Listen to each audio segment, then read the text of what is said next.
வேலூரில் பேசும்போது சொல்லியிருந்தேன், தமிழ்நாடு தான் விஜய், விஜய் தான் தமிழ்நாடு அப்படின்னு நான் சொல்லியிருந்தேன்.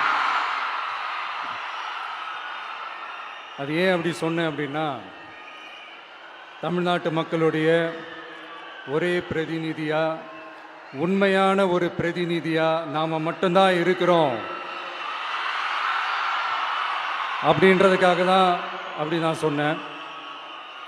அப்புறம் அந்த தேர்தல் பற்றியும் நான் சொல்லியிருந்தேன். தமிழ்நாடு வர்சஸ் ஸ்டாலின் சார், அதாவது விஜய் வர்சஸ் ஸ்டாலின் சார், அதையும் நான் சொல்லியிருந்தேன். அப்புறம் இன்னொரு கேள்வியும் கேட்டிருந்தேன். இது தமிழ்நாடு சட்டசபைக்கான ஒரு தேர்தல், இதை ஏன் தமிழ்நாட்டுக்கும் டெல்லிக்குமான ஒரு எலெக்ஷன் சொல்றீங்க அப்படின்னு நான் கேட்டிருந்தேன். உடனே விஜய் பாஜகவுக்காக பேசுறாரு அப்படின்லாம் திருச்சி பேச ஆரம்பிச்சிட்டாங்க. அப்புறம் ரெகுலராக ஒன்று பண்ணுவாங்கல்ல, நம்மளுடைய சிறுபான்மை சகோதரர்களை பயமுறுத்தி பயமுறுத்தி ஒரு ஏமாத்து வேலை ஒன்று செய்வாங்கல்ல, அது இனிமே அவங்களால தொடர்ந்து செய்ய முடியாதுன்னு அவங்களுக்கு தெரிஞ்சு போச்சு. அதனால தான் நான் என்ன பேசினாலும் அதை திருச்சி பேசுறது, அந்த தில்லு முள்ளு வேலைகள்லாம் அவங்க செய்ய ஆரம்பிச்சிட்டாங்க. சென்னையில் டெல்லி டெல்லின்னு கூவுறதும், அடிக்கிற கொள்ளைக்கு ரைடு வந்துட்டா டெல்லிக்கு வெள்ளை கொடை பிடிக்கிறதும்,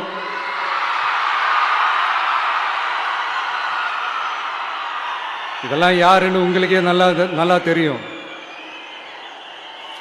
தமிழ்நாட்டை காப்பாற்றுறது திமுக தான், தமிழ்நாட்டை பிழைக்க வைக்கிறது திமுக தான், இதெல்லாமே பண்ணுறது திமுக தான், ஸ்டாலின் சார் தான். இதெல்லாம் ஒர்க் அவுட்டே ஆகாது பாஸ்.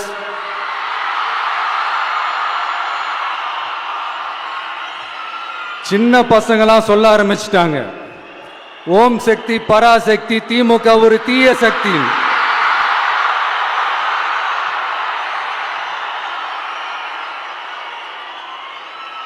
அதனால இந்த தமிழ்நாடு இன்னொன்று வேற ஒன்று சொல்றாங்க. அது என்னடான்னா, தமிழ்நாட்டு அணி டெல்லி அணியா.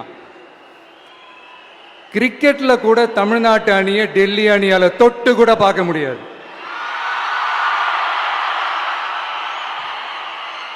அப்படி இருக்கும்போது கிரிக்கெட்லயும் விசில போடுறது தமிழ்நாடு தான், சிஎஸ்கே.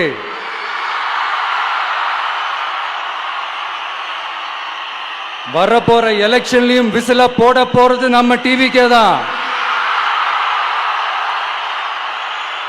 தமிழ்நாடு தான் டிவிக்கே, டிவிக்கே தான் தமிழ்நாடு. இந்த அணி அந்த அணி டெல்லி அணி இதெல்லாம் அனைத்தும் உடைஞ்சி நொறுங்கும், டிவிக்கே அடிச்சு நொறுக்கும்.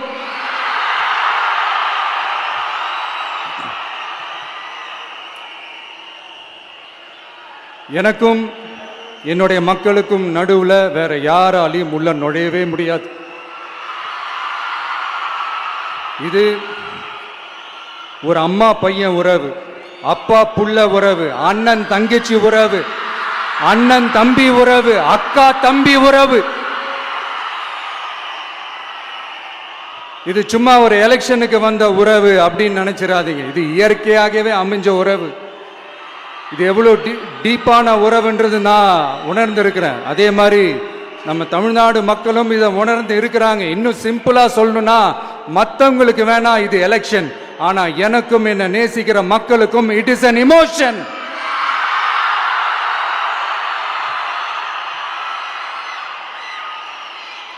And it is not an ordinary emotion. It is a powerful oceanic emotion. இப்படி இருக்கும்போது வீட்டுக்கு வீடு விஜய், தமிழ்நாட்டுக்காக விஜய், வெற்றி பேரணியில் தமிழ்நாடு, இதெல்லாமே 100% இந்த எலெக்ஷன்ல அது ப்ரூவ் ஆகும்.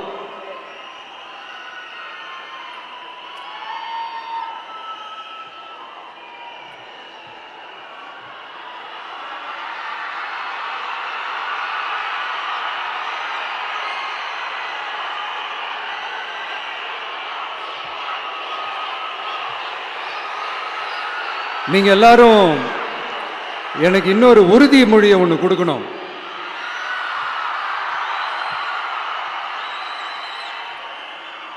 ஊழலற்ற உண்மையான சமூக நீதியை நிலைநாட்ட நம்ம ஆட்சியை அமைப்பீங்க தானே? உங்களை தான் கேட்கிறேன், நம்ம ஆட்சியை அமைப்பீங்க தானே? இந்த விஜய்க்கு ஒரு வாய்ப்பு கொடுப்பீங்க தானே? உண்மையிலே கொடுப்பீங்க தானே? இந்த விஜய நம்புறீங்க தானே? ஒவ்வொரு வீட்லயும் விசில் சத்தம் கேட்கும் தானே?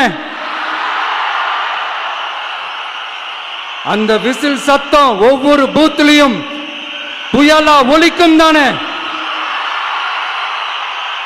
Thank you thank you thank you.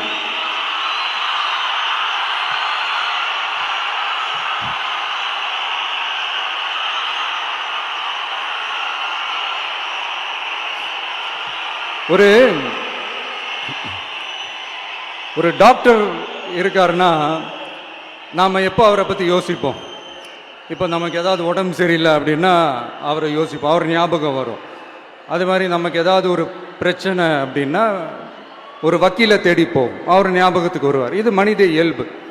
அந்தந்த பிரச்சனை வரும்போது நம்ம அவங்கவுங்கள தேடி போவோம். ஆனால் ஆன் அ டெய்லி பேசிஸ் நம்ம சும்மா சாப்பிடும் போது கூட நம்மளை அறியாமல் ஒருத்தவங்களை பற்றி நினைப்போம், நம்மளை அறியாமல் அவங்களுக்கு நாம் நன்றி சொல்லுவோம். அந்த மதிப்பிற்குரிய அந்த மனிதர்கள் வேற யாரும் இல்லை, விவசாயி விவசாயி விவசாயி.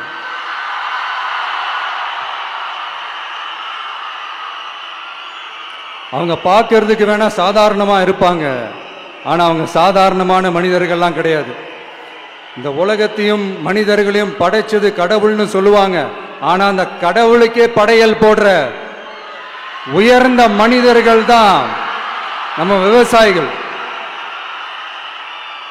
இந்த பூமியில உயிர் இருக்குது, இந்த பூமியில பூ பூக்கும், காய் காய்க்கும், பூத்து குலுங்கும்னு இந்த பூமியை அழகா காட்டி இந்த பூமியை சாமி ஆக்கிறதுல இயற்கையோட சேர்ந்து நம்ம விவசாயிகளுக்கும் ஒரு முக்கிய பங்கு ஒன்று இருக்கு. அதனால நான் ஏதோ ஓவரா ஏதோ சொல்றேன்னு நினைக்காதீங்க. எனக்கு இந்த அடுத்த ஜென்மம் மறுபிறவியை பற்றியெல்லாம் எனக்கு தெரியாது. அது உண்மை அப்படின்னா அடுத்த ஜென்மத்தில் நான் ஒரு விவசாயி குடும்பத்தில் பிறக்கணும்னு ஆசைப்படுறேன்.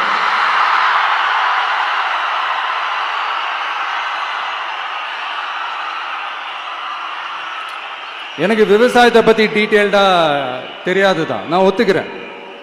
அதனால மற்றவங்க மாதிரி நானும் டெல்டாக்காரன் தான் அப்படின்னு உங்க காதுல டால்டா ஊத்தலாம் நான் வரல.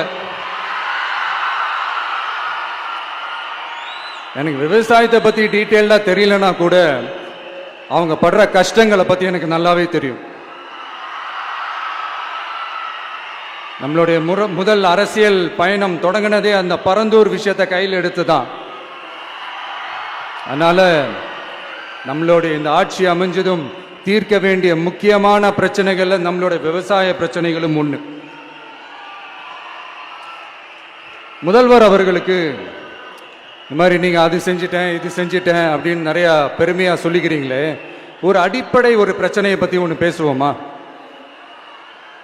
கொஞ்ச நாளைக்கு முன்னாடி ஐநா சபை ஒரு ரிப்போர்ட் ஒன்று வெளியிட்டிருந்தாங்க. அது கூட தினத்தந்தி நியூஸ்ல கூட வந்துச்சு. உடனே கூகுள் பண்ணி எதுவும் தேடாதீங்க, உங்க ஏஜென்சி வச்சு எதுவும் சர்வே கிருவே எடுக்காதீங்க. எதுக்கு உங்களுக்கு சிரமம்? நானே என்னன்னு சொல்றேன். தண்ணீர் திவால் அப்படின்ற அந்த தலைப்புல தண்ணியே இல்லாம திவால் ஆக போகுது அப்படின்ற அந்த கட்டுரை படிக்கும் போது உண்மையிலேயே மனசுக்கு ரொம்ப பகீர்னு இருந்தது. இந்தியாவிலேயே அது முக்கியமாக நம்ம தமிழ்நாட்டில் இன்னும் கொஞ்ச காலத்திலேயே தண்ணியே இல்லாமல் திவாலாக போகுதான். அதுக்கு காரணம் நிலத்தடி நீரை பாதுகாக்காம விட்டது தான் காரணமா. மண்ணையும் மணலையும் கொள்ளையடிச்சா பின்ன வேற என்ன நடக்கும்? மலைகளை முழுகினா பின்ன வேற என்ன நடக்கும்? கனிம வளங்களை கொள்ளையடிச்சா பின்ன வேற என்ன நடக்கும்? இந்த மணல் கொள்ளையில ஈடுபட்டவங்களை மேல நீங்க சரியா நடவடிக்கை எடுக்கலன்னு அது போதுமானதாக இல்லை அப்படின்ட்டு சென்னை உயர்நீதிமன்றம் சொன்னிச்சே, மறந்துட்டீங்களா? இந்த மணல் கொள்ளை, கனிம வள கொள்ளை, இதுக்கெல்லாம் காரணம் மணல் மாஃபியா குரூப் தான் மதுரை உயர்நீதிமன்றம் அந்த கிளை சொன்னுச்சு. அதை மறந்துட்டீங்களா? இந்த மணல் மாஃபியா குரூப்புக்கு ஆதரவு அளிக்கிறது யாரு? உங்க திமுக கவர்மெண்ட் தானே. அது இல்லைன்னு சொல்ல முடியுமா? அவங்களோட டீலிங்ல இருக்கிறது யாரு? நீங்க தானே. அது இல்லைன்னு சொல்ல முடியுமா? தண்ணி திவாலாக போகுது, மணல் திவாலாக போகுது, கனிம வளம் திவாலாக போகுது. மொத்தத்தில் உங்க ஆட்சியில தமிழ்நாடு திவாலாக போகுது. கடன் மேல கடன் வாங்கிட்டு உங்க கவர்மெண்டே குப்பராட்சி படுத்துக்குச்சு. உங்ககிட்ட பேசுறதும் ஒண்ணுதான். சரி, அதை விடுங்க.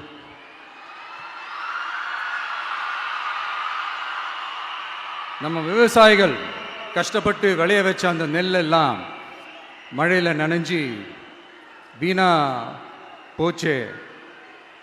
டெல்டாக்காரன்னு சொல்லிக்கிற நீங்க அதை எதாவது கவனிச்சிங்களா? அவங்களுடைய போராட்டம் எதுக்காவது கூட போய் நின்றுக்கிறீங்களா? கூண்டாஸில் மட்டும் போடுவீங்க. இதானே உங்களுடைய அந்த சாதனை. பரந்தூர் பிரச்சனை, உங்களுடைய உண்மையான நிலைப்பாடு என்ன? மேல்மா விஷயத்தில் உங்களோட உண்மையான நிலைப்பாடு என்ன? தமிழகத்தில் இருக்கிற எல்லா ஆறுகளையும் இணைப்போம், இந்தியாவிலேயே நாங்கள் தான் அதை பற்றி ஃபர்ஸ்ட் யோசித்தோம் அப்படின்னு பெருமையாக சொல்லிக்கிற இந்த திமுக கவர்மெண்ட் அவங்களுடைய நாக் என்னன்னு சொல்லவா? இந்த மாதிரி பெரிய பெரிய திட்டங்கள்லாம் ஆட்சிக்கு வந்த உடனே செய்ய மாட்டாங்க. அந்த ஆட்சி முடிகிற டைமில், அந்த கடைசி 6 மாதம், அந்த 1 வருஷம், அந்த 1.5 வருஷத்தில் அதுக்கான திட்டத்தை கொண்டு வருவாங்க, அதுக்கான அடிக்கலை நாட்டுவாங்க. அதுக்கப்புறம் எலெக்ஷன் வரும், தோத்துருவாங்க. கேட்டால் எங்கள் ஆட்சி தான் முடிஞ்சிருச்சே அப்படின்னு நாடகம் ஆடுவாங்க. இல்லை, நான் தெரியாமல் தான் கேட்குறேன். மக்கள் மேலே உங்களுக்கு உண்மையிலே அந்த அக்கறை இருந்துச்சுன்னா ஆட்சிக்கு வந்த உடனே இந்த மாதிரி பெரிய பெரிய திட்டங்கள்லாம் ஸ்டார்ட் பண்ண வேண்டியது தானே. அதனால் ஆட்சி முடியும் போது அடிக்கல் நாட்டுறது. ஓட்டுக்காக என்னென்னலாம் பேசுவீங்க, ஆனால் மக்கள் இதெல்லாம் நம்புறதுக்கு அவங்க ஏமாளிங்க நினச்சிங்களா? மக்களே, நம்மளுடைய ஆட்சி அமைஞ்சதும் இந்த மாதிரி பெரிய பெரிய திட்டங்கள்லாம் உடனே ஸ்டார்ட் பண்ணுவோம். அதை அந்த 5 வருஷத்துக்குள்ள அதை முடிக்கவும் ட்ரை பண்ணுவோம். ஸோ இப்படிலாம் நம்ம பேசினா காவிரி பிரச்சனையில் உன் கருத்து என்ன, முல்லை பெரியார் பிரச்சனையில் உன் கருத்து என்ன, இப்படிலாம் அதெல்லாம் பற்றி உனக்கு என்ன தெரியுமா அப்படின்னு கேட்க ஆரம்பிச்சிருவாங்க. ஐயா, உலக மகா மேதைகளே, ROV, ரிமோட்லி ஆப்ரேட்டட் வெஹிக்கிள், அதை வச்சு தண்ணிக்குள்ளேயே போய் அணைகளோட உறுதித்தன்மையை ஆராய்ச்சி பார்க்குற வரைக்கும் நான் எல்லாம் தெரிஞ்சுதான் வச்சிருக்கிறேன். ஒருத்தன் சைலண்டா இருக்கான், அமைதியா இருக்கான்னா உடனே அவனுக்கு எதுவுமே தெரியாதுன்னு நினைச்சிடாதீங்க. சும்மா கருத்து சொல்லிக்கிட்டு கம்பு சுத்திக்கிட்டு இருந்தா எல்லாமே நடந்துருமா? நசன் பேசி அதை கேட்டு மக்கள் வெறுத்து போயிட்டாங்க. உருப்படியா ஏதாவது யோசிங்கயான்னு மக்கள் நினைக்கிறத யாருக்கு தெரியுதோ தெரியலையோ, எனக்கு அது நல்லாவே தெரியுது. உரிய இடத்துக்கு போய் சம்பந்தப்பட்டவங்களோட பேசி அதுக்கான சொல்யூஷன் என்னன்னு தெரிஞ்சுக்கிட்டு அதை ப்ராப்பரா எக்ஸிக்யூட் பண்ணணும். அடுத்து நம்மளுடைய கடல் விவசாயிகளான நம்மளுடைய மீனவர்களுடைய பிரச்சனைக்கு அப்பப்போ எந்திரிச்சு கடிதம் எழுதிட்டு திரும்ப தூங்க போயிடுவார். அவ்வளோதான், அதோட அது அப்படியே கிடக்கும். மானே, தேனே, பொன்மானே, இப்படிலாம் கடிதம் எழுதுறதெல்லாம் வேலைக்கே ஆகாது. ஒன்றிய அரசுக்கு அந்த உண்மையான உணர்வுபூர்வமான அந்த அழுத்தத்தை கொடுக்கணும். நம்ம மீனவர்கள் மேல அவங்க கையே வைக்கக்கூடாது, கையே வைக்க விடக்கூடாது. அவங்களுக்கான அந்த பாதுகாப்பு பக்காவா இருக்கணும். அதுதான் நம்மளுடைய ஒரே அஜெண்டா. மீனவர்களே, அடுத்து நம்மளுடைய ஆட்சி தான். கவலைப்படாதீங்க, தைரியமா இருங்க, உங்களுக்கான பாதுகாப்பு பக்காவா இருக்கும். இப்படி இருக்கும்போது அடுத்ததும் நாங்க தான் அப்படின்னு சிஎம் சார் சொல்லுவாங்க. அதெல்லாம் நடக்கவே நடக்காது. 2வது முறை வந்ததெல்லாம் சரித்திரமே கிடையாது. இந்த சைனால great great wall of China கேள்விப்பட்டிருப்பீங்க. அதோடைய நீளத்தை விட பெரிய டாஸ்க் இது. ஆனானப்பட்ட அவங்க அப்பாவாலே முடியல.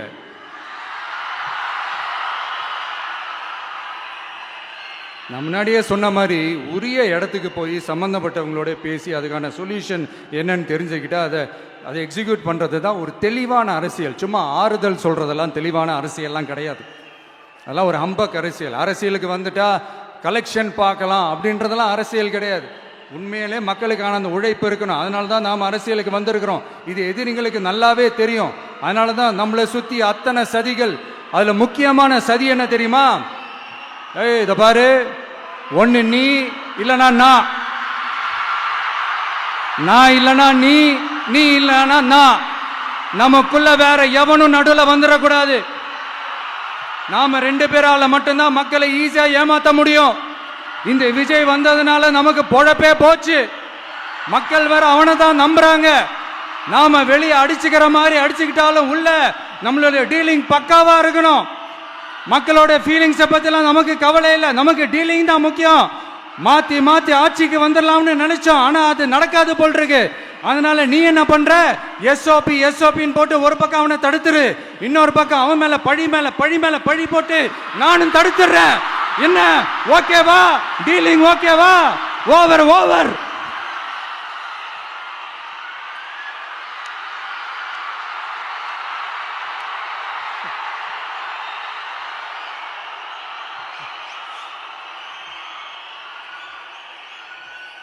இல்லைங்க, உண்மையிலேயே சிரிக்கிறதா என்ன பண்ணுறதுன்னு எனக்கு தெரியல. உண்மையிலே இப்படி தான் இருக்கு அவங்க டீலிங்லாம்.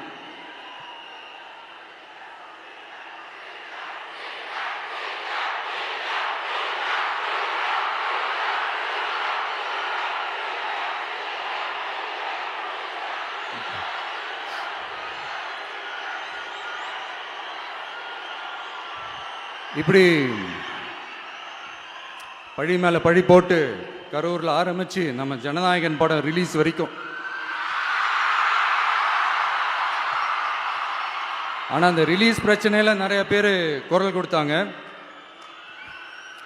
முக்கியமாக நம்மளுடைய முதல்வர் அவர்கள் கூட பூசி மொழிகி பட்டும் படாம குரல் கொடுத்தாங்க. But what ever it is, குரல் கொடுத்த அவங்களுக்கும் மற்றவங்க எல்லாருக்கும் இந்த நேரத்தில் என்னுடைய நன்றியை தெரிவிச்சுக்கிறேன். இப்படி நம்ம வெளிப்படையாக பேசுறதுனால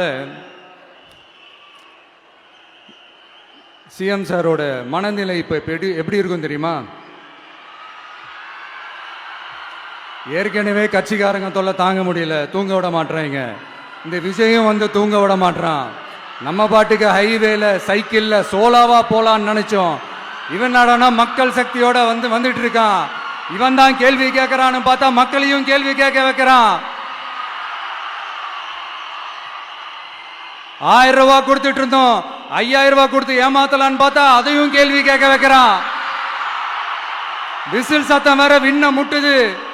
கூட்டணி கட்சிகள் தொல்லை வேற தாங்க முடியல. இவன் பண்ற பிரச்சாரத்தையாத்த முடக்கலான்னு பார்த்தா அப்பவும் மக்கள் அவன் பின்னாடி தான் நிக்கிறாங்க. என்ன பண்றது ஏது பண்றதுன்னு தெரியாத ஒரு மனநிலையில இருப்பாரு. ஆனா சார், நீங்க இந்த விஜயம் முடக்கலாம். ஆனா ஒவ்வொரு வீட்டில் இருக்கிற ஒவ்வொரு விஜயையும் உங்களால முடக்கவே முடியாது.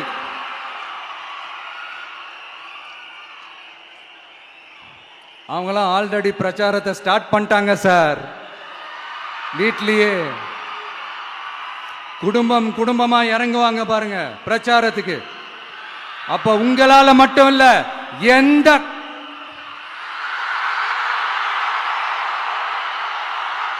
யாராலையும் தடுக்க முடியாது.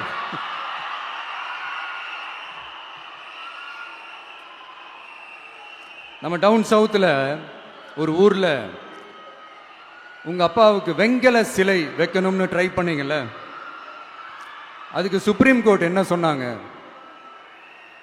மக்களோட பணத்தில் யாருக்கு புகழ் பாட பார்க்குறீங்க அப்படின்னு கேட்டாங்கல்ல.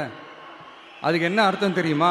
ஊராம் வீட்டு நெய்யில உங்க வீட்டுக்கு ஸ்வீட் செய்யாதீங்க. எப்படி? ஊராம் வீட்டு நெய்யில உங்க வீட்டுக்கு ஸ்வீட் செய்யாதீங்கன்னு அர்த்தம். மக்களோட ஒரு அடிப்படை வாழ்வாதாரத்துக்கு ஏதாவது பிரச்சனைக்குன்னு கேட்டா நிதி சுமைன்னு சொல்றீங்க.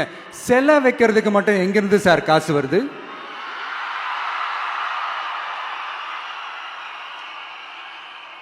முதல்ல மக்களுக்கு அந்த சோறுக்கு வழி பாருங்க சார். செலவு வைக்கிறத பத்திலாம் அப்புறமா யோசிக்கலாம். கேஸ் சிலிண்டருக்கு மானியமா 100 ரூபாய் தரேன்னு சொன்னீங்களே, என்னாச்சு? கரும்புக்கு ஆதார விலையா 4000 ரூபாய் தரேன்னு சொன்னீங்களே, என்னாச்சு? ரொம்ப நாள் கல்யாணமே ஆகாம இருக்கிற பெண்களுக்கு அவங்களுடைய கல்வி தகுதிக்கு ஏற்ப அரசு வேலை கொடுப்போம்னு சொன்னீங்களே, என்னாச்சு? இதெல்லாம் வெறும் சாம்பிள் தான். இதோட ஹைலைட் ஒன்று இருக்கு. மாநில அரசால முடியவே முடியாதுன்னு தெரிஞ்சுக்கிட்டோம், நாங்க வந்தா நீட்டை ஒழிப்போம். ஆகா ஆகா ஆகா ஆகா, எவ்வளவு பெரிய ஒரு மோசடி இது! கேட்டா நாங்க தான் முன்மாதிரி ஆட்சின்னு சொல்லுவாங்க. மோசடி ஆட்சி. மோசமானவங்களே முக்கியமானவங்க கேள்விப்பட்டிருக்கிறீங்களா? அந்த மாதிரி மோசடி ஆட்சியிலே முக்கியமான ஆட்சி இந்த திமுக ஆட்சி. மக்களே, மக்களை நேசிக்கிற விஜய் வேணுமா? மக்கள் விரோத ஆட்சி நடத்துற ஸ்டாலின் சார் வேணுமா?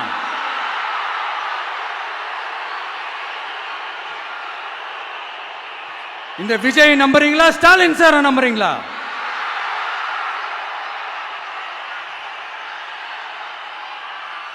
இந்த சத்தத்துக்கு அர்த்தம் தெரியுமா சார்? ஸ்டாலின் தொடரட்டும் அப்படின்னு அர்த்தம் கிடையாது. தீய சக்தி திமுக ஆட்சி மறையட்டும், தூய சக்தி டிவிகே ஆட்சி வரட்டும். நானும் உதிக்கட்டும்னு சொல்லாம்னு நினைச்சேன், பார்த்தா அதை வேற திருச்சி பேச ஆரம்பிச்சிருவாங்க. திருநெல்வேலியில், நாங்குநேரியில் இப்போ ரீசெண்டா ஒரே லைன்ல சொல்லணும்னா, நம்ம நண்பர் ஒருத்தர் ட்வீட் போட்டிருந்தாரு, அதையே சொல்றேன். ஸ்டாலின் தொடரட்டும், சட்டம் ஒழுங்கு சந்தி சிரிக்கட்டும். இதுதான் அந்த பிரச்சனைக்கு ஒரே லைன்.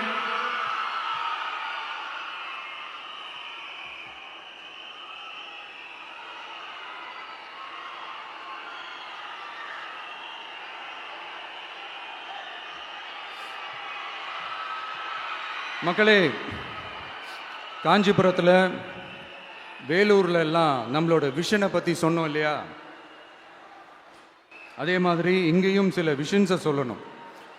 இது மற்றவங்க மாதிரி தேர்தல் வாக்குறுதின்னு சொல்லி ஏமாத்துறது கிடையாது. நம்மளை நம்புகிற மக்களுக்கு நம்பிக்கை தர்றது. நம்ம ஆட்சிக்கு வந்ததும் இதெல்லாம் செய்ய நடவடிக்கை எடுப்போம்னு சொல்றது. டெல்டா விவசாயிகள் சமீபத்தில் கூட உரத்தட்டுப்பாட்டை சந்திச்சிங்கல்ல. சில பேர் உரத்தை பதுக்கி வச்சு அதிக விலைக்கு விற்றதா நியூஸ்லாம் கூட வந்துச்சு. நம்ம டிவிக்கு ஆட்சி வந்ததும் உரத்தட்டுப்பாடு இல்லாம பார்த்துக்குவோம்.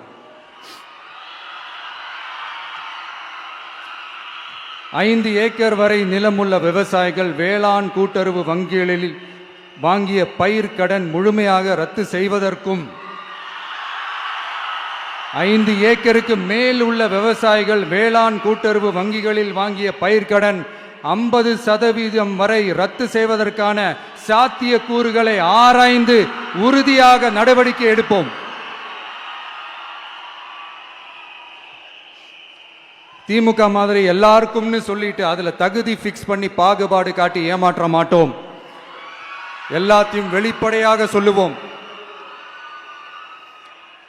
2 ஏக்கர் வரை நிலமுள்ள விவசாயிகள் மற்றும் நிலமற்றவர்கள் குடும்பத்தில் யாரும் மாநில மற்றும் ஒன்றிய அரசு ஊழியராக இல்லாமல் இருக்கும் பட்சத்தில் அவர்களின் குழந்தைகளின் பொறியியல் மற்றும் மருத்துவம் உள்ளிட்ட தொழிற்கல்வி முதல் அனைத்து வகை படிப்புகளுக்குமான முழு செலவையும் அரசே ஏற்கும்.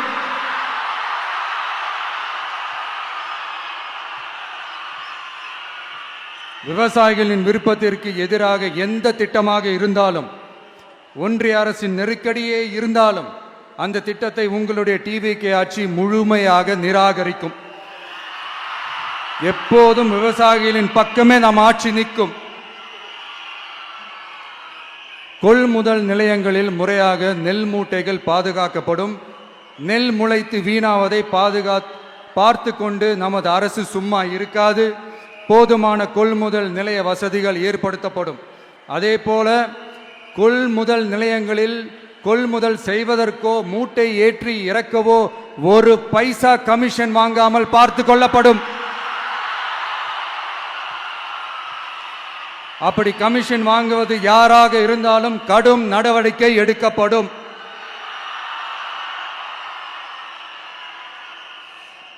ஐநூறு ரேஷன் கார்டுகளுக்கு ஒரு ரேஷன் கடை என்ற வரையறை நிர்ணயிக்கப்படும். கிராமங்களிலும் எடையாளர் நியமிக்கப்படுவார். பெண் விற்பனையாளருக்கு பெண் எடையாளர், ஆண் விற்பனையாளருக்கு ஆண் எடையாளர் என்பது பின்பற்றப்படும்.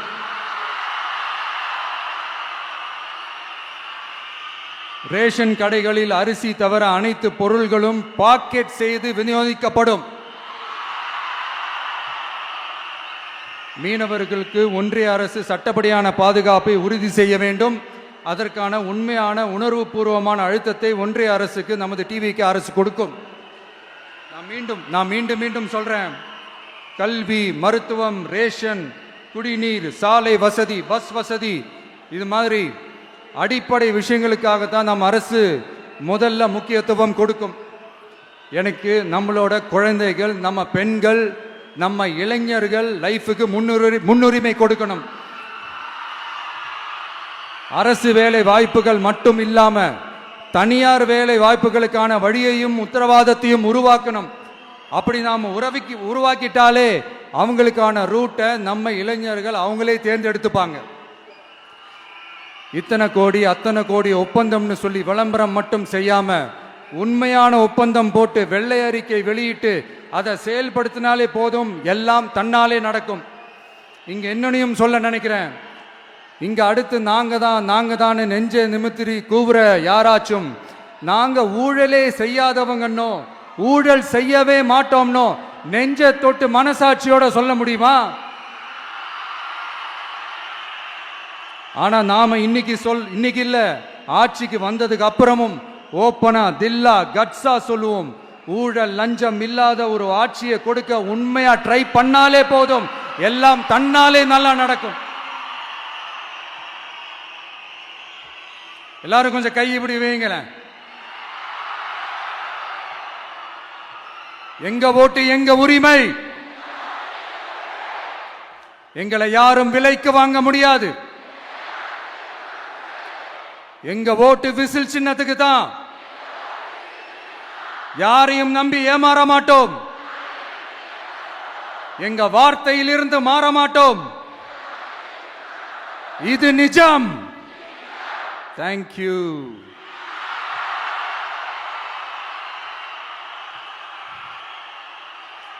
என் நெஞ்சில் குடியிருக்கும் தஞ்சை மக்களே,